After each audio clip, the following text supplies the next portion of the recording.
বং রেসিপিতে তোমাদের সবাইকে স্বাগত জানাই। আশা করি তোমরা সবাই খুব ভালো আছো, আমিও ভালো আছি। আজকে চিকেনের একটা চটজলদি রেসিপি, আর যেটা কিনা তোমরা 7 to 10 ডেজ অনায়াসে স্টোর করতে পারবে, যখন তখন ফ্রাই করে নিতে পারবে, সেরকমই একটা রেসিপি তোমাদের সাথে শেয়ার করব। আর বাচ্চাদের ছোট ছোট খিদে মেটাতে এই রেসিপির জুড়ি মেলা কিন্তু ভার।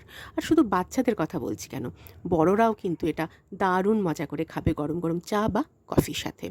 তাহলে দেখে নাও আমার আজকের recipe, crispy chicken baby fry. এখানে আমি 300 গ্রামস মতো বোনলেস চিকেন নিয়েছি, যেটা আমি এই রকম সরু সরু করে কাট করে নিয়েছি। এতে কি হবে, বেশিক্ষণ ম্যারিনেশনের ঝামেলা থাকবে না, চটপট এটা তোমরা বানিয়ে নিতে পারবে।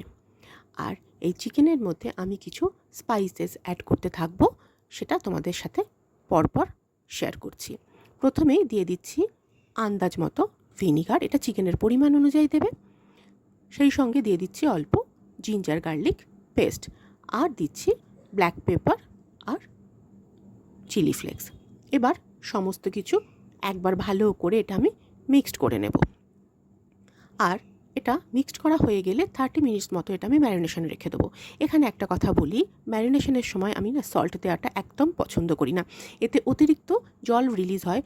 তারপর কি হয়, আমি যখন এটা তৈরি করতে যাব, গড়তে যাব ফ্রাইগুলো, না একটু অসুবিধা হয়। তো সেই জন্য আমি সল্টটা পরে দিই। তোমরাও এটা ট্রাই করে দেখতে পারো, ফ্রাইগুলো গড়তে তোমাদের অনেক সুবিধা হবে। চিকেনটা আমি 30 মিনিটস মতো ম্যারিনেশনে রেখে দেবো। 30 মিনিটস পর ফিরে এলাম।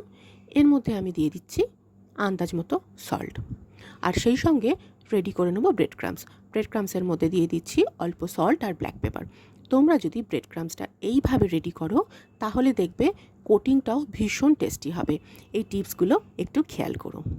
আর এখানে আমি নিয়েছি 2টো ডিম, যেটা আমি সল্ট আর ব্ল্যাক পেপার দিয়ে ভালো করে বিট করে নিয়েছি। এবার এই যে চিকেনের মধ্যে সল্ট দিলাম, সেটা আমি ভালো করে মিক্সড করে নেব। এটা ভালোভাবে মিক্সড করা হয়ে গেলে আস্তে আস্তে আমি ফ্রাইগুলো করতে থাকবো। তোমাদের আমি স্টেপ বাই স্টেপ দেখাতে থাকবো কিভাবে আমি এগুলো করছি। তো প্রথমেই চিকেনের একটা টুকরো আমি ব্রেড ক্রাম্পসে কোট করে নিচ্ছি, হালকা হাতে কোট করছি, দেখো ঠিক এইভাবে। আর এবার এটাকে আমি ডিমের মিক্সচারে ডিপ করে নেব, নিয়ে আবারও একবার ব্রেড ক্রাম্পসে কোট করব। এইবারের কোটিংটা একটু চেপে চেপে এইভাবে করব, মানে হালকা হাতেই করব, কিন্তু একটু প্রেস করতে হবে। তাহলে কি হবে, ব্রেড ক্রাম্পসটা খুব ভালোভাবে চিকেনের সাথে সেট হয়ে যাবে। দেখবে ফ্রাই করার সময় তোমাদের ভীষণই সুবিধা হচ্ছে। একটু উল্টে পাল্টে এইভাবে এটা রেডি করে নেব। দেখো তোমাদের দেখাই, যেহেতু চিকেনটা আমি সরু সরু করে কেটেছি, তো এই রকমই ফ্রাইগুলো দেখতে হচ্ছে, একটু সরু আর লম্বাটে ধরনের। তো একইভাবে আমি সবগুলো তৈরি করে নেব। তোমরা সিঙ্গেল কোটও দিতে পারো, ডাবল কোটও দিতে পারো, যে যেরকম পছন্দ করো। একইভাবে সব চিকেন ফ্রাইগুলো আমি গড়ে নেব। আর এখানে আর একটা টিপস তোমাদের দিই, সেটা হলো এগুলো ফ্রাই করার আগে তোমরা যদি 1 আওয়ার মতো এটা ফ্রিজে রাখতে পারো, তাহলে দেখবে ফ্রাই করতে ভীষণ সুবিধা হবে।